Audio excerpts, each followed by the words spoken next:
Hey everyone, welcome back to Mike's Movie Reviews. I'm Mike, and today I'm going to be talking about my top 10 movies of the year, along with my Oscar predictions for 2024. There's been tons of great movies that have come out this year, everything from the creepy crawly like Nosferatu and Longlegs, to some great dramas like Conclave, September 5, and Saturday Night. So I can't wait to share with you my list of my favorite movies of the year, along with some hidden gems you may not have heard of before. So be sure to stick around to the end because I've got a lot to unpack. So go ahead and grab some popcorn, hit that like button, and let's get into my top 10 movies of the year.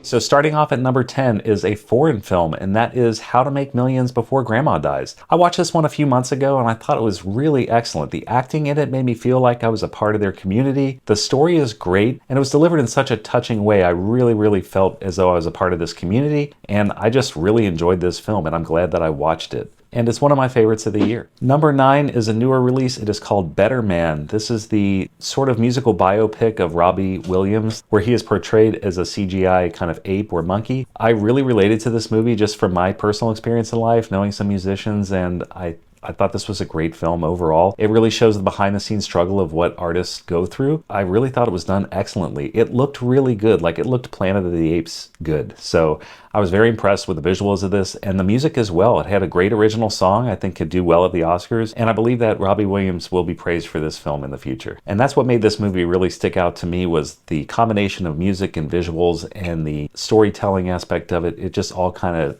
came together for me and is my 9th favorite movie of the year. Coming in at number 8 is Longlegs. Horror is one of my favorite genres, and I was really looking forward to this one. Nicolas Cage puts on an excellent performance as Longlegs, but I wish he was just in the movie a little bit more. The story was great, and it was a captivating watch, and I watched it over and over again with friends. So I definitely recommend this movie, but it's unfortunately didn't make my top 5, but I did love this film nonetheless. So Longlegs, number 8. Number 7 is Challengers. So this is Luca Guadagnino's film that came out earlier this year. I'll be honest with you, the first time I saw this, I really couldn't grasp my head around it. There was so much happening.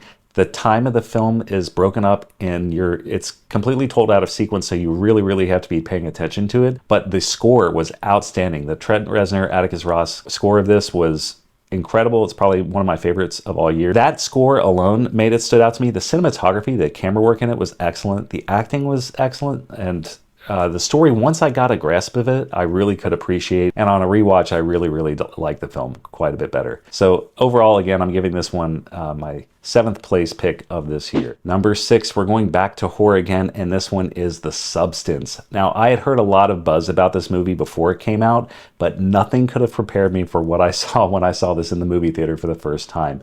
There is just so much over-the-top stuff in this movie. I can't even express in words in this YouTube video what takes place in this film. It's just something that if you know, you know, and if you haven't seen it yet, I do recommend it. It is extremely graphic, and just when you think it can't get any more ridiculous, it just keeps getting more and more crazy. Again, excellent score and soundtrack, very gory, but it really hit all the marks for me when it comes to horror, and this was just a great story as well. Like, I wasn't expecting the levels of depth of this story. The acting was incredible as well as the directing. So this really hit all the marks for me and is one of my higher rated horror movies of the year.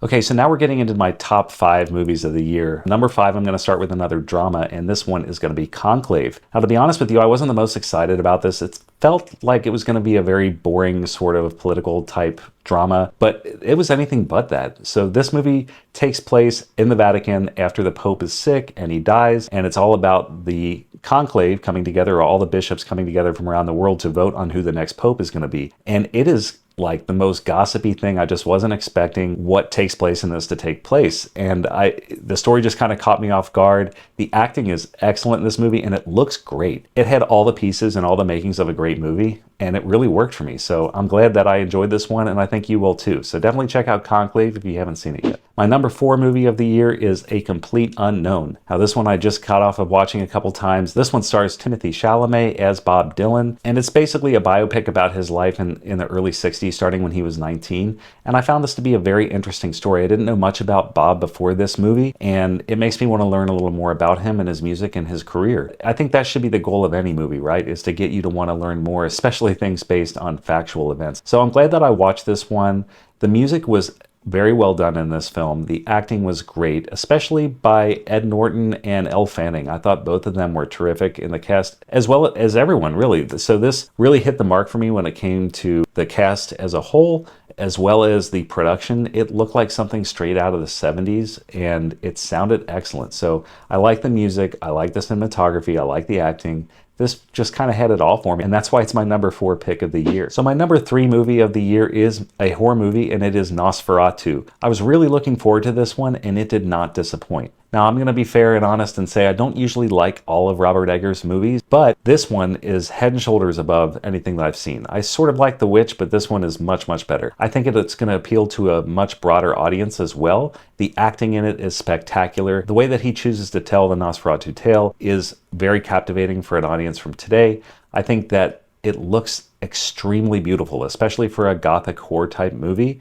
And I think that the costuming, the production design, and the cinematography really all stand out to me. It has an excellent score as well. And that's why I'm rating this movie so high, is that it is a good horror drama, and we don't get too many of those. It doesn't focus so much on the horror versus a romantic drama in a sense, because we all know that Dracula is known to be a lover, and this movie, it kind of explores that. So I think that you're not going to be disappointed with this, and if you are someone that doesn't necessarily like horror, maybe give this one a chance if you do like romantic thrillers or dramas, because this may appeal to you. My number 2 movie of the year, personal favorite of the year, is Anora.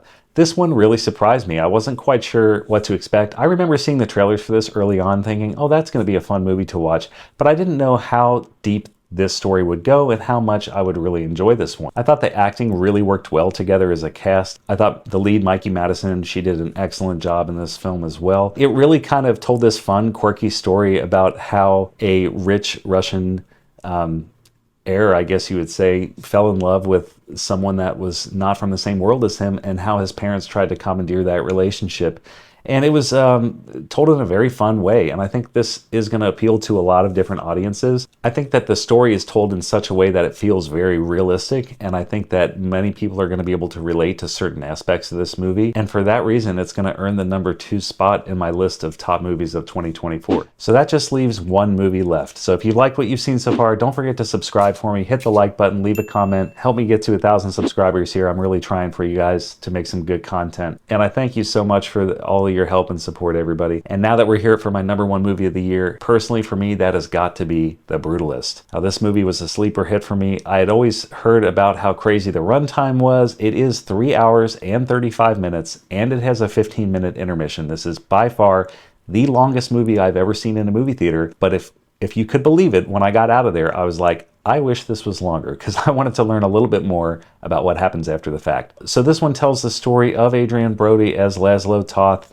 and he comes over from Europe post-World War II and tries to set up a new life for himself. He is a highly revered architect over in his home country, and he is starting to, he's trying to find work in America. And it's a very interesting tale. I wasn't quite sure what to expect, but this movie is broken up into kind of 2 acts and an epilogue, and I found the first half of this film to be extremely captivating. His whole story coming over to America and all of the things that he goes through to get to kind of like his dream job, which is building this brutalist architecture for a client. And I won't spoil it too much further than that. But then the second half is about his wife coming over and joining him, as well as some things that happen and play out I don't want to get into here. If you can sit through that long of a movie, I don't think you're going to be disappointed in this. It felt so real that I had to question myself, was this a real person? Did this stuff really happen? And I was looking up all this stuff after the fact because it sounded so believable to me, but it is a complete work of fiction. So this movie gives one of the best performances of Adrian Brody I've ever seen, and I think that he's ever had, as well as stunning cinematography. And in fact, I heard the budget for this was quite low, and it looks like $1 million. So I can't I can't stress enough how good this film looks, as well as how well it's acted, how well it's written.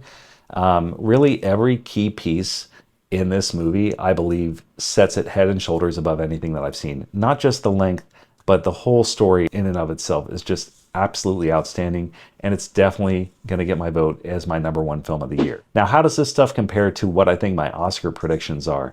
Well, I think that there is going to be some overlap here. but I don't think that they're all going to get in there. Obviously, as much as I would love to see Longlegs in the Oscars Best Picture nominees for this year, I just don't think that that's going to happen.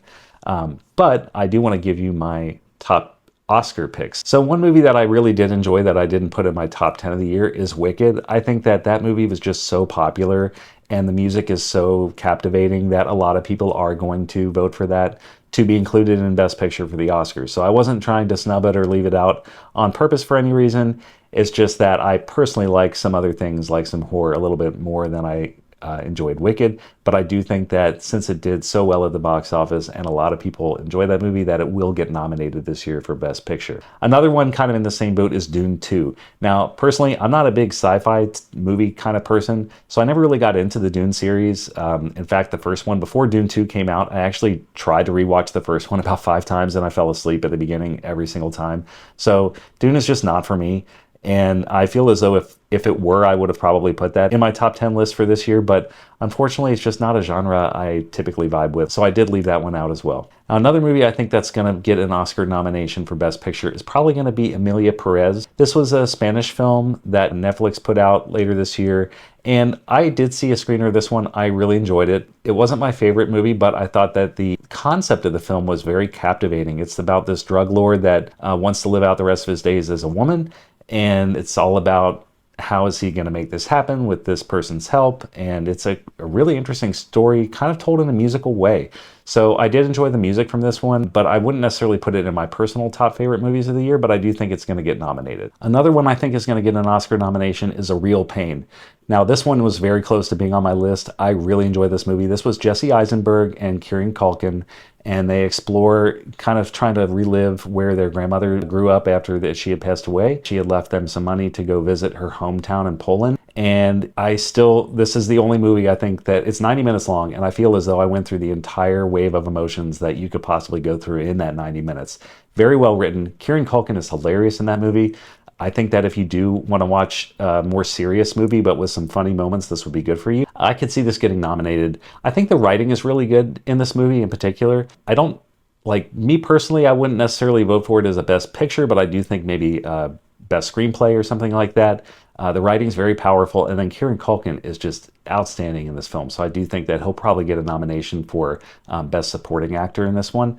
But again, A Real Pain, just barely missed my list, but again, I'm a sucker for horror and I had to get Longlegs on my list. Now, most of the other films I expect to get nominated are going to be ones that I'd mentioned already. So we've got Conclave, we've got Anora, we've got The Brutalist, we've got A Complete Unknown, and we've got The Substance. I think those are all going to get nominated. Hopefully The Substance, that's the one I'm a little bit iffy about, but we'll see. And then one other one that I think is going to get nominated would be Sing Sing. This was an A24 film, all about kind of the injustice of the justice system, and it takes place in Sing Sing prison. I just saw this for the first time recently, and I loved it. I thought the acting, especially by the lead actor, Coleman Domingo, was head and shoulders what carried this film. I thought the story was great as well. Visually, it looked great. Again, this has got Oscar nomination written all over it. I would love for this to be nominated. That would be another prediction that I have. I mentioned at the beginning, I have a bonus movie for you or two. And one movie that I think may or may not get nominated, and that would be Nickel Boys. Now, this one was directed by Ramel Ross, and it tells the story of 2 teenagers in a reform school in Florida that are struggling, dealing with their day-to-day life. And I thought that this movie was brilliantly shot and edited. It had such a unique perspective, and it shed a light on something I didn't know about before. So I think that, again, any movie that does something that relays an important message is important for us to watch, and I think that this is one of those films. Plus, the way that this thing was shot, both in scope of playing with the time as well as the point of view of who you're seeing the film through the eyes of, was excellent and very unique. So I could see this one getting nominated for Best Picture, but it may not. You never know. But I do think it was very well done and a true work of art, and do recommend checking this one out as well. And another under-the-radar hit that you may not have seen yet is called Juror Number 2, also starring Nicholas Hoult, just as does Nosferatu. And this one, I think, is a really unique crime thriller. It's a courtroom drama, but it does talk about Nicholas Hoult's character thinking he may or may not be unintentionally guilty of the crime that the person being tried for is accused of committing. So it's a really interesting dynamic of what he chooses to do and not do to get to the end of this story, and I'm not going to reveal any more than that. In case you haven't heard of it before, I definitely would recommend giving this one a watch. And then if I had to give an overall pick for who I think is actually going to win the Best Picture this year, it's really close, but I think it's going to go to The Brutalist. I just think that this movie kind of has all the pieces it needs to have in order to win an award of this caliber, and that's going to be my pick. So both my personal pick and the Oscar pick of the year is going to be The Brutalist for me. Which one of these films are you rooting for? Do you have any predictions or favorite films maybe that I missed that you've seen this year? Let me know down in the comments below, and like and subscribe to this video. It takes me a lot of time to put these videos together, and I really appreciate you watching these videos all the way through. So if you did do that, go ahead and leave a comment saying I watched, just so I know that you did, and I'll be sure to leave you a comment back. Thank you again for watching. This has been Mike's Movie Review. Catch you at the next show.